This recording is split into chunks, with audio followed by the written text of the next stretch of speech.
भगवान जब आदिनाथ भगवान ने दीक्षा ली तो उनके पुत्र चक्रवर्ती थे और पूरा कुटुंब भी जहाँ जहाँ उनका आधिपत्य था सब उनके ही अंडर में था, एक तरह से उनका ही आधिपत्य था। फिर महावीर भगवान अंतिम तीर्थंकर थे, उन्होंने जब दीक्षा ली तो बहुत सारे जैनेतर धर्म जो धर्म था उनका प्रादुर्भाव हो गया था।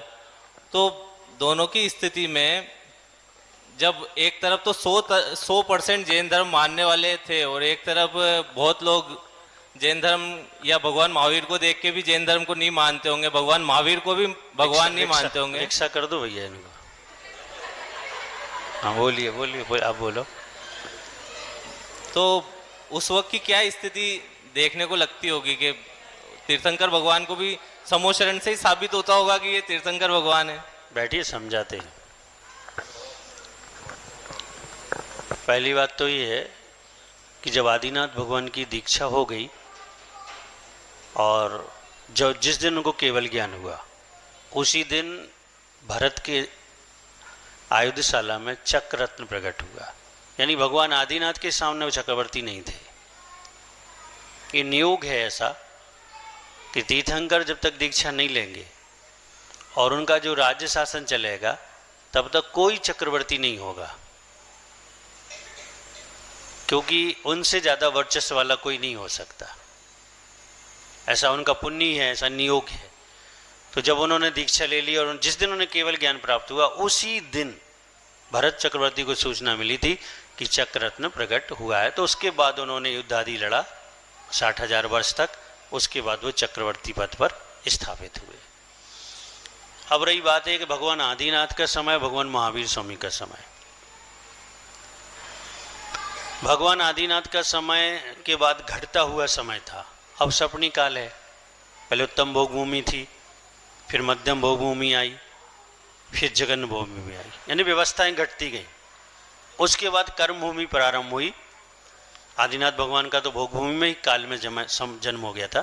कर्म भूमि प्रारंभ हुई तो कर्म भूमि की व्यवस्थाएं सारी आदिनाथ भगवान और उनके पिता ने बनाई, क्योंकि उनके पिता कुलकर थे। सारी व्यवस्थाएं उन्होंने बनाई। तो उस समय कोई ज़्यादा राग, ज़्यादा कोई द्वेष, कोई छल, कोई कपट, कोई मायाचारी नहीं थी और राजतंत्र था। तो राजाज्ञा में सभी लोग रहते थे। अब इसके बाद जब आदिनाथ भगवान को वैराग हुआ, उन्होंने दीक्षा ली, उन्होंने धर्म का उपदेश किया, तो सभी लोग लगभग ये समझ लीजिए 80, 90, 99% लोगों ने जैन धर्म को स्वीकार किया, क्योंकि उस समय तक कोई अन्य दर्शन या अन्य मत नहीं था। और भगवान आदिनाथ के अनुयायी बनकर उन्होंने इस दर्शन का, इस धर्म का अच्छे से पालन किया। वो समय ऐसा था कि उत्कृष्ट समय था। और उत्कृष्ट का मतलब हो कि बहुलता से सारी चीजें होना।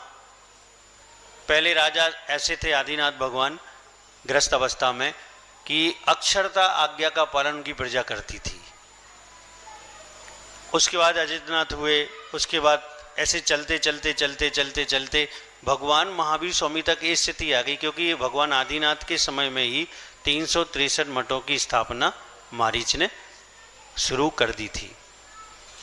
तो लोग बिखरने लग गए। मतलब एक ग्रुप हो गया कि इस दर्शन वाला, एक ग्रुप हो गया इस मत वाला, एक ग्रुप हो गया इस मंदिर वाला, इस धर्म वाला, हो गया इस मंदिर वाला, इस धर्म वाला, ऐसे बढ़ते चले। विकृति तो रही लेकिन इतनी ज़्यादा नहीं रही। भगवान अजितनाथ के समय, संभवनाथ के समय आगे आगे भी, लेकिन भगवान पार्श्वनाथ के पहले से ज़्यादा स्थिति मतों के हिसाब से बिगड़ने लग गई। और भगवान महावीर स्वामी के समय तो जैन दर्शन को मानने वाले 50-50 समझ लो, लगभग ऐसा अनुमान है। लेकिन ऐसा नहीं, 50% ही बहुत लोग होते हैं, क्योंकि उस समय भारत इतना नहीं था। समझ लो, लगभग ऐसा अनुमान है। लेकिन ऐसा नहीं, 50% ही बहुत लोग होते हैं, क्योंकि उस समय भारत इतना नहीं था, इससे भी बड़ा था भारत। और मत चालू हो गए थे और मत का भी प्रचार प्रसार था, वो भी जोर पकड़ रहे थे, मिथ्या मत। अब भगवान महावीर स्वामी के समय स्थिति सब घटती हुई थी। जैसे समोसरण, भगवान आदिनाथ 500 धनुष के थे, भगवान महावीर स्वामी 7 हाथ के थे, तो अब गायना बहुत छोटी हो गई। यानी भगवान आदिनाथ का जितना अकेला पैर का पंजा होगा लगभग उतने भगवान महावीर स्वामी की पूरी अवगायना थी। तो वो सारी चीज़ घटती हुई आती है, और जैसे घटती हुई आती है तो हमें एहसास नहीं होता कि क्या अलग से हो रहा है। जैसे हम बड़े हुए, हमें पता ही नहीं पड़ा कि हम कितने बड़े कब हो गए, क्योंकि हम रोज बढ़े और हमें दिखाई नहीं दिया। हमारे साल बढ़े फिर भी हमें दिखाई नहीं दिया। तो कुछ चीज़ें समझ में नहीं आती हैं। तो वो ऐसे परिवर्तन होते होते होते होते होते परिवर्तन ऐसे अपने आप होते गए कि लोग जो जन्मे, आगे की पीढ़ी परिवर्तन में ही जन्मी, तो उन्हें एहसास ही नहीं हुआ। पढ़ा, सुना, समझा, तब उन्होंने जाना कि आदिनाथ भगवान कितनी बड़ी अवगाहनत, जैसे आज हम जान रहे हैं। तो देखने में, सोचने में तो बहुत बड़ा अंतर है, लेकिन केवल ज्ञान की दृष्टि देखेंगे तो कोई अंतर नहीं है। समोषण की दृष्टि से देखेंगे तो कोई अंतर नहीं है। उपदेश की दृष्टि से देखेंगे तो कोई अंतर नहीं है। तीर्थंकर के वैभव की अपेक्षा देखेंगे तो कोई अंतर नहीं है। जैसा भगवान आदिनाथ का था वैसा का वैसा ही 24 तीर्थंकर यानी 23 तीर्थंकरों का वैसी की वैसी ही पुण्य प्रकृति उदय में थी, और वैसा का वैसा ही वैभव रहा, बिल्कुल समान। हाँ, लेकिन अब हमें आश्चर्य होता है कि 500 धनुष के लोग, और अब हम कितने 3.5 हाथ के हैं।